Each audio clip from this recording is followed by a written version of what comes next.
Well, what do we know now that we did not know before regarding the murder on 54th Street?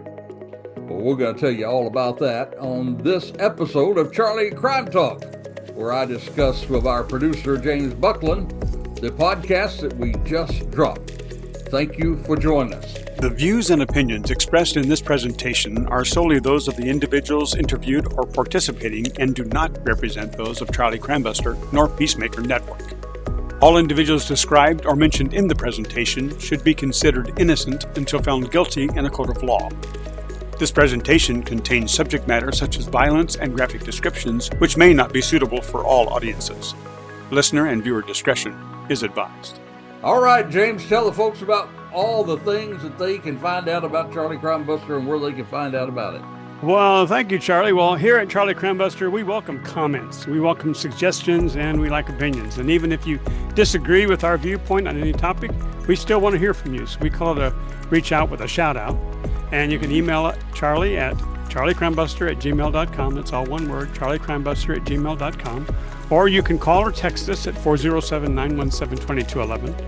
And you can also visit us at peacemakernetwork.com, and there you can become a supporter of our podcast and the men and women, first responders, law enforcement, and our military by becoming a badge member. That's badge, B-A-D-G-E, member for only $3 a month. You know, Charlie, that's less than a penny a day.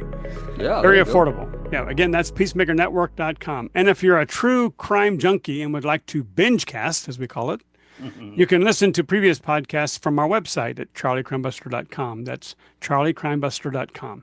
And our podcasts are on many of the popular podcast platforms. Just simply search for Charlie Crimebuster. And if you visit us on Facebook, you can visit facebook.com/charliecrimebuster or tiktok.com/charliecrimebuster. And we don't want to forget that if you're watching this on YouTube right now, or you're listening, hit that subscribe button, right? Please do. Please hit that subscribe button. Yep. We want to hear from you. And this way, when you subscribe, every time we drop a show, it goes right to your email. So that's why you know we've actually dropped a show that you can listen to.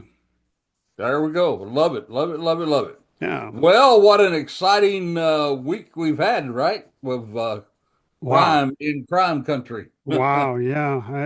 But we want to have a short little moment of silence for those who were victims of the shooting in Madison, Wisconsin this week. Oh, yeah, man. Very tragic 15-year-old that went on a shooting spree. We pray for those that are in the hospital that they'll recover. But we also want to remember those who passed as a result of this horrendous act. Oh, no doubt about it. That's a sad, sad thing when children are facing death and their whole life is ahead of them, and it's just snuffed out. You know, that's terrible. Very terrible. Very terrible indeed. And you know, by the way, as you know, we've covered a lot of episodes on mass shootings.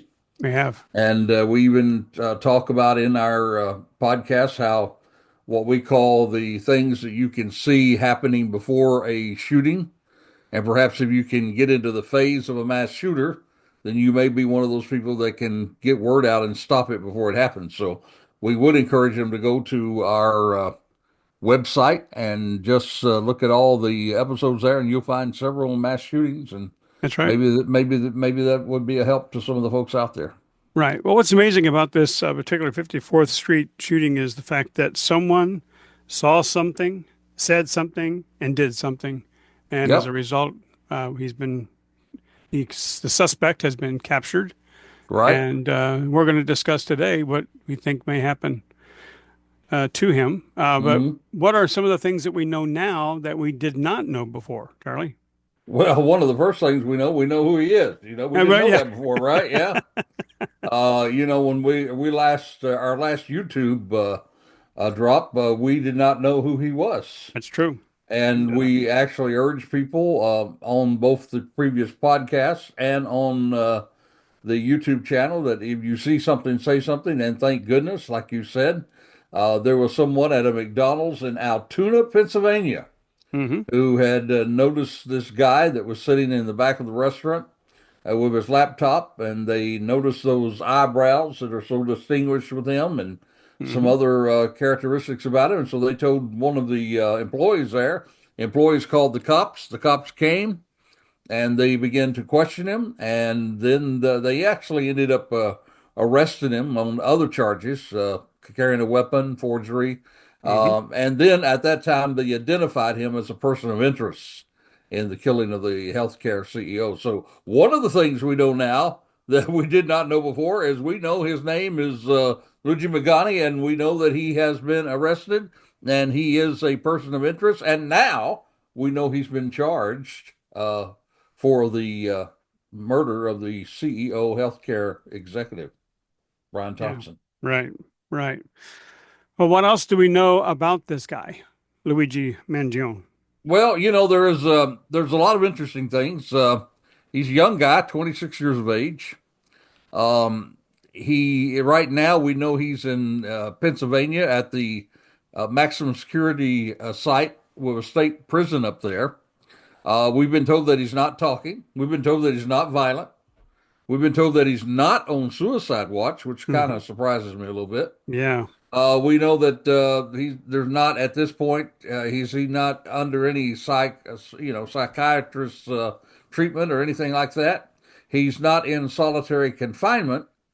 But however, they have placed him, James, in a cell by himself, and there's a real reason for that because they have him with no interaction with any other inmates because oftentimes in jails when you have somebody that we call infamous who has a lot of national attention, then there are always people in these jails that they too would like to get that attention. Hmm. And they might take him out. They might try to kill him, might try to hurt him so Yep. that they could, get a name for themselves. So you have to be real careful with these people that automatically overnight become an infamous criminal, well, not a Right. famous criminal, an infamous criminal. And so that they now have him in a prison up there, and he is in a cell by himself, and he's awaiting some court hearings about that. Well, what do we know about him and his family and his early life? Well, it was a little surprising to me, not that much, but it was interesting to me that this guy is not a guy that came from the wrong side of the tracks. Hmm. He had from what we could see and what was being revealed to us, he comes from a prominent family Hmm. up in Baltimore. His family, his grandparents were actually real estate, had a real estate company. They bought two country clubs. They bought actually a radio station, and were quite successful up there. So we do know, that here is a guy who comes from a prominent family. From all we could understand, well known in the community. The family was. They did a lot of good things for him for the community, and he actually went to a private school. It was an all boys school up there in Pennsylvania, but he did more, James, than just attend that school. He was actually the valedictorian of the school. The his intellect was admired and actually recognized and acknowledged. So this is a guy that should be thinking better than he did. After he graduated from high school, he went to the University of Pennsylvania, another Ivy League college, has a bachelor's and a master's. Get this, a master's in computer science. So, this guy had a whole lot of things going for him, didn't he? He did. That's amazing that you have all those luxuries of life and Ivy League school, valedictorian of your class, and then goes and does this. Well, then, what was he doing after college and before the shooting then? Well, there's a couple things that have come to light since he's been arrested, and we know that he's the person of interest. Actually, he's the suspect, and he's the charged one now in that shooting. But there are some things that I thought was very interesting. One is he got a really good job. I mean, yeah, you see people sometimes they're down and out and this sort of thing, and they'll go out and commit crime. But he actually had a pretty good job.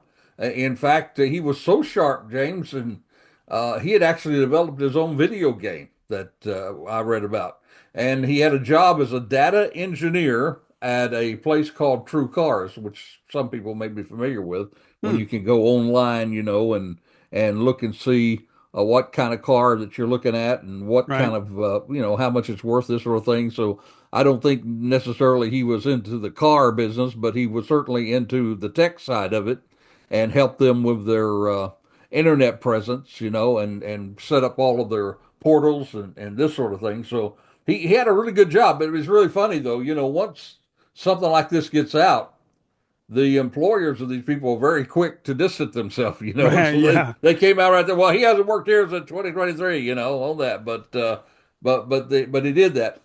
An interesting thing that did happen though is that I called it going off the grid.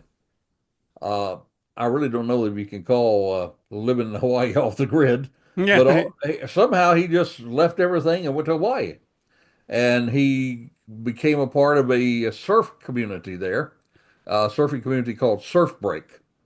And I think it was at some time during this, at least, that his health problems became acute enough to him that it actually impacted his life because he would complain to the other people that he was surfing with, and this sort of thing, of extreme back pain.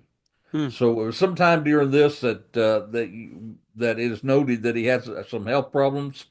They actually found a X-ray that was floating online of allegedly of his back, and you could see that they had put some screws in there and this sort of thing, along his spine. So Hmm. apparently he did have a lot of pain, and this is where a lot of people think, that he began to develop this motive to get back at the healthcare industry Hmm. because he went through this situation. So, I think that when you look at this, when you look at the fact that he had these health problems, and he had all that time in Hawaii, and he couldn't surf like he used to, couldn't hike like he used to, then apparently, I imagine he went into some sort of defunk and then began to start reading about these healthcare folks and the industry and this sort of thing, and quite came absorbed. A guy who's smart like that probably enjoys research, and he Hmm. probably got into that rabbit hole, where Yep. you Yep. you get in that rabbit hole and you start going down and you start reading all these other people who are complaining about the health industry and this sort of Right. thing, and you get further and further into it. So I could see him as for someone that probably found himself suddenly, he's not in a job, and I'm thinking, and probably you might think, other people might think, well, wonder how he sustained himself out there. I really don't know, but we do know he came from a wealthy family, so Right. it's not that far of a stretch to believe that maybe his family was taking care of him during that time, on it. And he began to pursue this, and this is what most people are saying now, that they believe that this is where the motive came, as he got down that rabbit hole and began to read about this stuff that gave him a motive to do what he did. Well, speaking of reading, you mentioned in the podcast about his association with another dangerous killer. Can you kind of expand on that? Yeah, I found this intriguing. I really found it intriguing.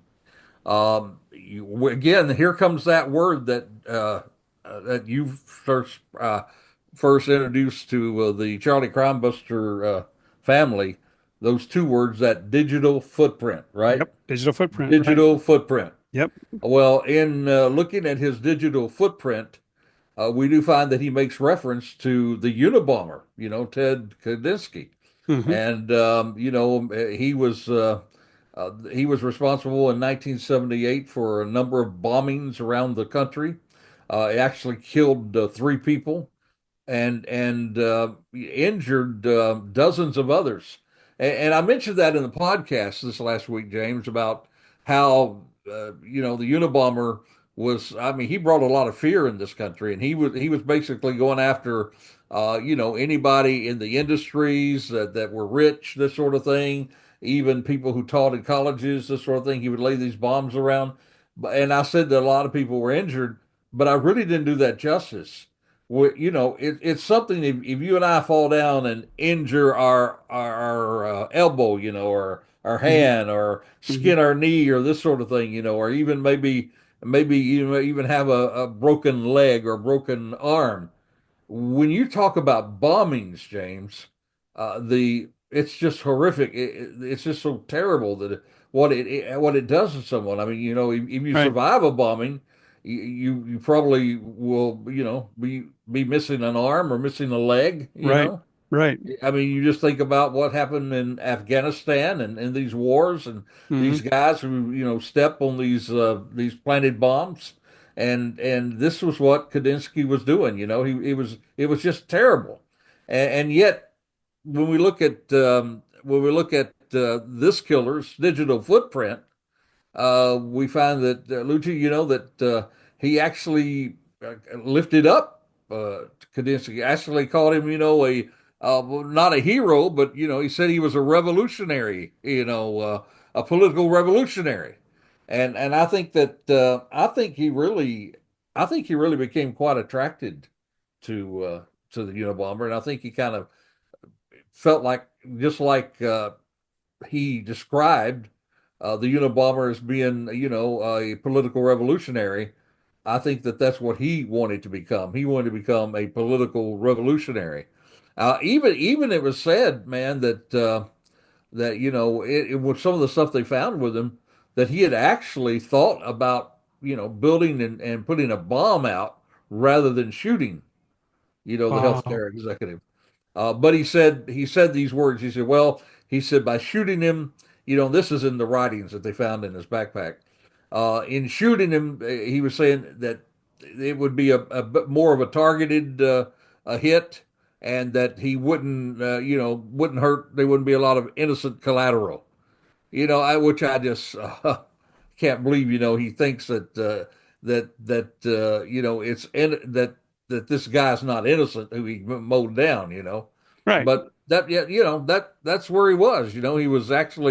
He's actually beginning. And remember the Unabomber when he lived off the grid way up there in the woods, away from everything. And when he would go out and plant these bombs, sometimes he mailed them, and sometimes he went to the area. But every time, even if he went out to mail them or this sort of thing, he always used a bus as his transportation. And we all know now we know how he got to New York, right? Right. He got there on a bus. You did. Yeah, Yep. yeah. Yep. So again, here's this. You can see him following the pattern and following after the Unabomber. So Right. I think the Unabomber had a real impact upon his life, and I think, in my opinion, I think that's the way he was going. Well, you're somewhat of a coward if you shoot somebody in the back, as you mentioned on the Exactly. podcast. Yeah, So, exactly. but yet some people are calling him a hero. And tell us why you disagree with others that call him that. Oh, let me count the ways, millions of ways, let me tell you who a hero is Daniel Penny, or Daniel, that we talked Yeah. about last Yeah, couple of absolutely. weeks. Absolutely. Here's a guy who was willing to put his own legal, he got into this legal thing. He over a year he was in this legal quagmire, and he was willing to do that, and said he would even do it again if he could help other people. Right. Right. So I mean, here's a guy who's a hero. This guy's not a hero. I mean, how can you say somebody's a hero who would shoot somebody in the back and then run? Exactly. I Exactly. mean, even if he thought he could justify taking this guy's life, he still even did that in a coward way. I He did. mean, he Yep. just shot him in the back and ran. And just like when we talk about the Unabomber, I think the Unabomber, I describe him as a domestic terrorist Yeah. because he was Yeah. he was causing fear all around the country, and he was using his political statement, to kill and hurt innocent people. And the same way that this guy, Luigi, he's not a hero; he's a coward, in my opinion. I agree with you. I agree with you Yeah, completely. Anybody, I mean, if you're not going to face the guy to shoot him, you're obviously a coward. yeah. I mean, he shot him in the back, right? In the back, yeah, in the back and the leg, Yeah, yeah, yeah. I mean, you didn't even yeah, have enough. He couldn't even look the guy in the eye and say, hey. But yeah, exactly. he's a coward, and it's so crazy. I mean, just before we went on the air tonight, I was looking, and now there is, did you know that this guy even has his own hashtag now online? I mean, it's, that he has a real online presence. Oh my goodness. It's hashtag free Luigi movement. And I just think it's disgusting. Not only what he did, I think it's disgusting that people are calling this guy a hero, you know? Right, right. I mean, it's one thing. It's like the governor of Pennsylvania said. He said it very distinctly. He said, if you're going to disagree with someone, it's okay to disagree with them, but you don't need to shoot them. Exactly. Yeah. I mean, you can disagree with their policies, you can disagree, but there's other steps that you can take other than taking the life of someone. Right. You can get involved in the political world and get with people and vote the kind of people in that can change the Exactly. things if they don't like what it is, you know. You That's can right. even peacefully protest, you That's know. right. We have a Even right to protest in this country, you know. even on this show, if you disagree with us and you think he's a hero, we want to hear from you. We'd like to hear Exactly. we'd like to Yeah. hear what you have to say and why you justify that. Why are you calling him that? Well, let's just hope that people that disagree with us don't start shooting us, right? Yeah, I have to watch my six. Yeah, yeah. You have to watch your six for sure. Yeah, yeah. Please do disagree with us, but don't follow Luigi. Don't say, okay, now I'm going to take those guys out because I disagree with them. You know. Well, since we are introducing a little bit of levity here, tell us about this week's crazy crook story. Well, first of all, I said it in the podcast, and I'm really glad that I have a story to tell this week. We had a story to tell this week that was not a Florida Florida man. man. Yeah, Yeah, he I knew was where you're a going. yeah, he was a Virginia man. A Virginia man. Uh, And this one really resonated with me because it happened in Chesterfield County, Virginia. And back several years ago in my law enforcement career, I was a special police officer with the Chesterfield County Police Department, uh-huh. exactly where this happened. And Chesterfield County is a suburb of Richmond, Virginia. Right. Right. It backs right up to it. It's extremely it's really, really growing right now, and there's a lot of activity in Chesterfield County. The police department, I was just absolutely very proud to be affiliated with the Chesterfield County Police Department. I think it's one of the greatest police departments in the country. And they're just wonderful, wonderful people up there. So if any of our Virginia Chesterfield County people are listening, or you're partaking with this particular YouTube episode, let me shout out and say hi to you. There's a great group of people. And in fact, to show you a little bit about the department is always giving back to the community. And so, have you ever heard of this thing, James, called Shop with a Cop? Yes. Well, it's where police officers will actually go to stores with underprivileged kids, Right. children who Right. may not can afford to have a good Christmas, and they go out and shop with them, and they their money is raised, and they actually provide for these children a Christmas. Wow. Well, this was a extremely large Walmart up there in Chesterfield County, and there were about 40, 50, 60 police officers involved in this activity. There's a 25 or 30 police cars parked around the parking lot. And our crazy crook this week is so stupid, so crazy that he decided to go into that Walmart and shoplift. I know when I heard that, I was like, "Are you serious? I mean, there's cars Yeah. outside. There's uniformed men inside, and you're Yeah. gonna decide to shoplift." Yeah, and he did it big time. I mean, he had like 14 or $1,500 worth of merchandise that he was trying to get out of there with, and that takes it into a felony status. Oh yeah, So yeah. not only is he not just like going in there and trying to get a pack of gum or some kind of potato chips or something other. He $1,400 worth, and so while these cops are there, while the officers are there, they get this call that there's somebody that's there's a shoplifting in progress. And so immediately all these guys go on alert.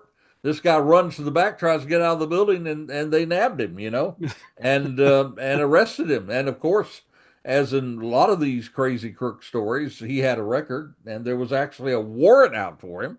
I mean, Wow. you just think about this. If you're walking around and you know there's a warrant out for your arrest, why would you walk into a store where there's 50 or 60 cops, even if you were not going to shoplift, right? Exactly, right?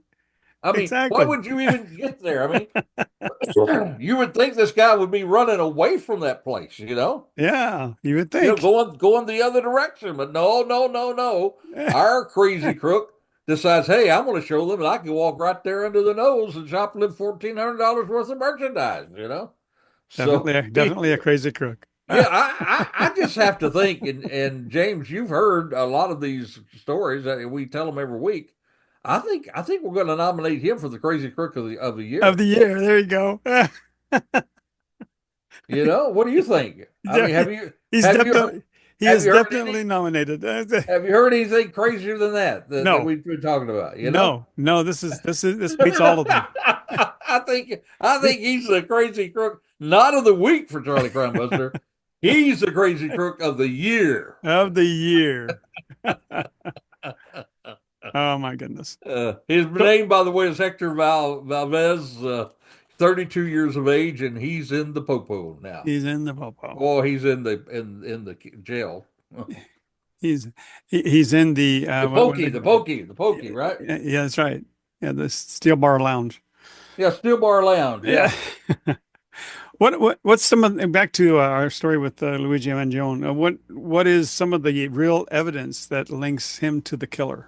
Well, very very quickly they were able to get some evidence when they found him there in that McDonald's. Hmm. The first thing they asked him is take his mask off, and when he did that, the officers immediately recognized that he was the guy that they were looking for. He's the guy that the nationwide manhunt was for. So they had probable cause right then.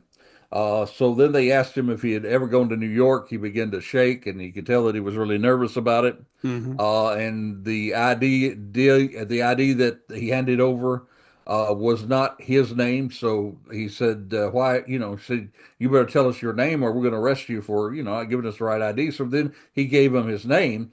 But that ID that he gave them is the first piece of evidence that they could see, because that was the same ID that the Hmm. killer used to check into the hostel up at up in New New York York. where he Hmm. stayed. Yep. Where they knew he stayed, so they could take that ID and immediately connect that to him and connect that to New York.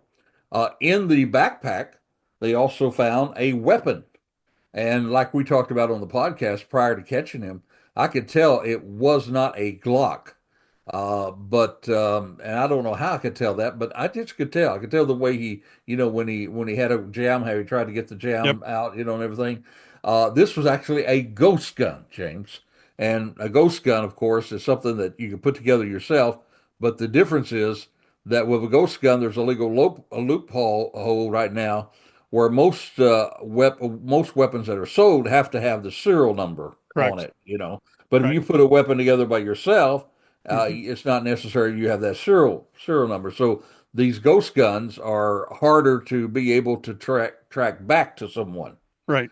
providing you don't keep that gun with you and then get arrested like he did. Hmm. I mean Right. that everybody talks about how smart he was. That's pretty dumb that he had the weapon with him that he had allegedly killed the CEO with. And so now they've taken that weapon and they have been able to match that ghost gun to the shell casings they found there at the scene that had that message on it, deny, delay, that sort of thing. So Hmm. they've been able to match that weapon to those shell casings. In addition to that, in addition to the weapon matching, by the way, the interesting thing about the ghost gun though is that even though I said it wasn't a Glock, it did have a Glock magazine in it. And that's one Hmm. thing about a Glock. A Glock, if you have a Glock weapon, those who are familiar with the Glock weapon, you know that you can a lot of times interchange the Glock magazines with other Glocks. Correct. The Yep. Glocks, and apparently it did well for him in that. So he had a Glock magazine there. In addition to the magazine, like I said, they found the ID card, which they charged him with forgery for that. They also found clothes and a mask that that pretty well, it resembled, if it wasn't, probably was the same clothing that they saw him on in the photos. So Hmm. now they have clothing that they're connecting to him. They've got the weapon that they're connected to him. They have the ID card that's connected to him. And on top of all that, they took his fingerprints there, and they were able to take the fingerprints off of a water bottle that they saw him discharge in the video and a candy wrapper. And those prints matched what they Wow. have there. So now Okay. now we have a weapon that matches, we have the ID card that matches, and now we have fingerprints that match. Hmm. So, and they're not through yet. I think the next thing you're going to see is that there's going to be DNA Oh that yeah. they'll probably be able to get from that bottle, and then put that with them to it. Now that hasn't come out yet. I don't know if that's been done. Probably takes a little while because they're going to have some lab work of that. But those fingerprints, remember those fingerprints I mentioned? Hmm. They found a cell phone near the scene there where the CEO was killed, and they thought that that cell phone would probably match up to Luigi. And they did get that cell phone, and now they have lifted a print from that cell phone that goes back to the killer, Luigi. Wow. So now, they've been able to get a warrant to open up that cell phone, and who knows? You talk about a digital footprint. There is Oh where the yeah. digital footprint is. Definitely. The thing I'm thinking about with all this evidence, James, and I don't know about you, but for somebody to be so smart, he did some really stupid stuff, didn't he? He did. I mean, even though he had that fake ID in his backpack, he also had his real passport. Yeah, I yeah, mean, yeah, yeah, really? yeah, I mean, you would think, I would think that I was surprised that he didn't try to change his appearance some, shave his head or something like that. Maybe shave those eyebrows, right? Yeah. I mean, Right. that was Right. very distinguished with him. But Very. and think about this now: the pandemic is over, right? Right. Pandemic is over. Pandemic's over. In New York City, with the mass population they have, I can see that there are probably a lot of people wearing a mask. But if I were to walk into a McDonald's here in Florida and I looked into McDonald's and I saw one or two people with a mask on, that would stand out to me today. Absolutely. Wouldn't it you? It certainly would. And I guess I know why he put the mask on, because he wanted to hide his facial but who were we looking for all over the country? Hmm. We were looking, the photos that we saw, the most of the photos had him with a mask on, right? That's right. So now you have the mask and the eyebrows.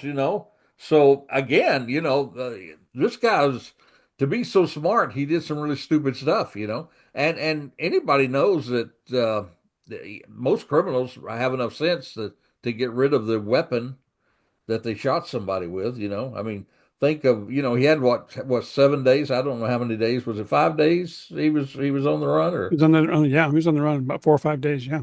yeah, but he certainly had plenty of time there to find some big river or some big lake to throw that thing in. Hmm. Hmm. But he didn't do that. He kept it with him, I know. I know. and the backpack. And then we didn't even mention this. There was also a manifesto in there. Remember the manifesto?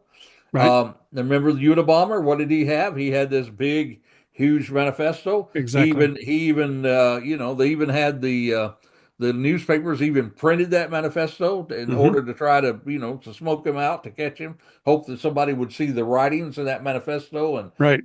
connect that with a person. Right. Well, Luigi, again, as I said, is a Unabomber wannabe, in my opinion. He wrote his own manifesto. He did. Yeah, and that's how we can find out. That's why we know that he even thought about using a bomb during that time. Because we have that manifesto. So there's just so much evidence there. So much evidence. Well, what's next for Luigi? Well, hey, before we do that, we probably ought to tell them about the surprise I mentioned. Oh, yeah, that's right. That's right. There was a Yeah, surprise you wanted to there mention. there was a surprise there, and it surprised me too, because I thought surely this guy was really upset at United Healthcare because of his medical situation. But guess what, James? He wasn't even a member of the United Healthcare, of the Oh, insurance company. Not even a member there. what do you know? So I mean, I would have thought that he would have been. So that surprised me. Did it surprise you? It did. It did. Yeah, it Yeah, did I when I thought, read that because I thought it would be something that he was, I thought maybe directly he had tried to get coverage and his from claim was the denied. and Yeah. claim was denied. I Yep. thought that right off the bat, when they did it. Yep. But authorities are telling us, that even though he wasn't a member of United Healthcare is one of the largest of the agencies, and beyond it being one of the largest of the agencies, we also know that it is also a lot of people have a lot of complaints about it. So I think that pretty well did it. As far as what next for Luigi, we do know now that he has been charged in New York. Last week, when you and I talked about this, we know that they were going to charge him for second-degree murder. And remember, I mentioned in New Yes. York City that you have to have certain things in order to go to first degree. Right. One is you have to be like shoot a policeman or a politician or somebody like that, everything. Well, they were able to tie it now and bump it up to first degree murder. You know how they did that? By throwing the word terrorist on Ah. charges. So Okay. again, remember I talked about the Unabomber, the domestic terrorist, Yep. and I think he's a domestic terrorist. That's I what he is. I agree. So by that, they were able to move it to a first degree murder. He's now going to be faced with first degree murder and a ton of other charges, and they're going to seek prison for life without the possibility of parole. Good. Yeah, I wish Good. they had I wish they had. Yeah, I wish they could give him the death penalty, but New York won't do that. But Right. I think he deserves it, in my opinion. So until next time, this is Charlie Crimebuster reminding you, stay safe, stay alert. Yep, for the life you save, it could be your very own. You have been listening to Charlie Crimebuster. You can find additional podcasts at charliecrimebuster.com. You can also support our first responders, military, and law enforcement communities at peacemakernetwork.com. Or subscribe to our YouTube channel using tag @CharlieCrimebuster. Even visit our Facebook page, facebook.com/CharlieCrimebuster. Or if you would like to make suggestions for future podcasts, please send your ideas to charliecrimebuster@gmail.com. That's charliecrimebuster@gmail.com. Thank you for joining us today, and we hope that you will join us next week for another exciting crime story with Charlie Crimebuster.